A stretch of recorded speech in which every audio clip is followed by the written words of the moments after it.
তোমরা সবাই কেমন আছো? আশা করছি ভালো আছো। আমিও খুব ভালো আছি। Welcome to Bengali blogger Sonali. Welcome একটা নতুন ভিডিও নিয়ে। আজকে চলো দুপুরে কি কি রান্না করছি তোমাদের একজন দেখিয়ে দিই।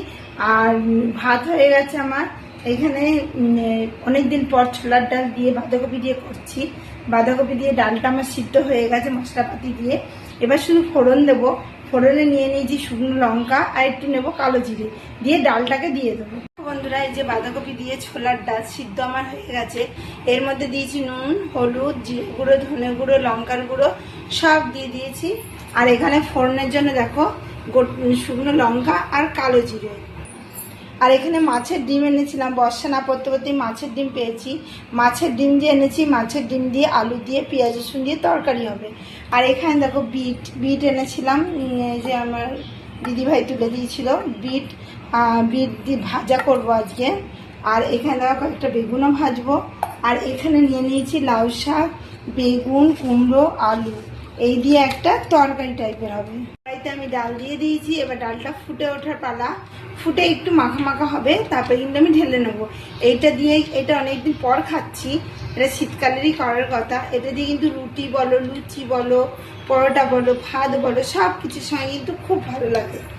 নামাবার আগে একটু ঘি গরম মশলা দিয়ে দিলে আরো ভালো লাগে। হয়ে গেছে, আমি পাত্রে ঢেলেও নিয়েছি। এবারে আমি চাপাচ্ছি লাউ শাকের তরকারিটা।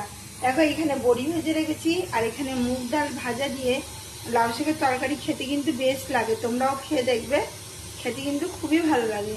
তাই চলো, মুগ ডালও আমার ভাজা হয়ে গেছে। এবার আমি লাউ শাক আর যাবতীয় সবজি এর মধ্যে দিয়ে দেবো। সবজিগুলো আমি সব দিয়ে দিয়েছি। দিয়ে একবার সাইড উল্টিয়ে দিলাম আমি ভাজা ভাজা হওয়ার জন্য। এতে কিছু মশলা যেমন লাগে না, নুন, হলুদ আর সামান্য একটু মিষ্টি, এই দিয়ে কিন্তু তরকারিটা করবো। নুন, হলুদ আর সামান্য একটু চিনি দেওয়া হয়ে গেছে। আর একটু সামান্য একটু লঙ্কা গুঁড়োও দিয়েছি। দিয়ে কিন্তু পরিমাণ মতো জল দিয়ে দিয়েছি। এবার একটু ঢাকা দিয়ে দেবো। আর এখানে দেখো বিট ভাজা বসিয়ে দিয়েছি। আর এর মধ্যে একটু নুন আর হলুদ দেবো, আর কিছুই দেবো না। আর একটু সামান্য এমনি কি মিষ্টি দেওয়ার প্রয়োজন নেই, নুন আর হলুদটাই দেবো। এর মধ্যে আমি নুন আর হলুদ দিয়ে দিয়েছি।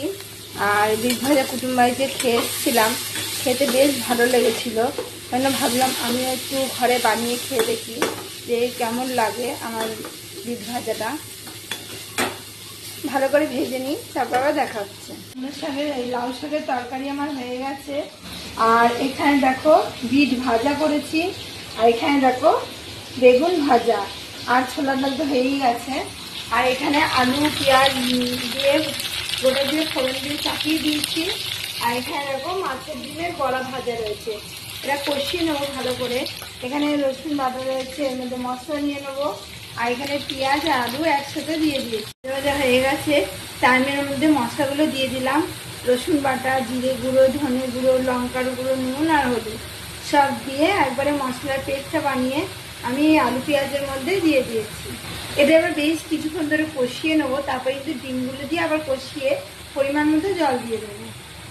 দেখতে থাকো গোটা ভিডিওটা, স্কিপ না করে। আশা করছি ভালো লাগবে। দেখো বন্ধুরা, আলুটা ভালো করে কষানো হয়ে গেছে মশলা দিয়ে। তারপরে কিন্তু আমি মাছের ডিমটা দিয়ে দিয়েছি। দিয়ে কিন্তু ওটা দিয়েও দেখো কি সুন্দর ভালো করে কষিয়ে নিচ্ছি। কষানো হয়ে কমপ্লিট হয়ে এসছে প্রায়। এবার আমি পরিমাণ মতো এতে জল দিয়ে দেবো। দেখতেই পেলে বন্ধুরা, ভালো করে আমার কষানো হয়ে গেছে। এই একবার জল দিয়েছি, আবারও আর একটু জল দিলাম। দিয়ে এবার একটু ঢাকা দিয়ে দেবো কিছুক্ষণের জন্য, যাতে ভালো করে তরকারিটা কিন্তু কুক হয়ে যায়।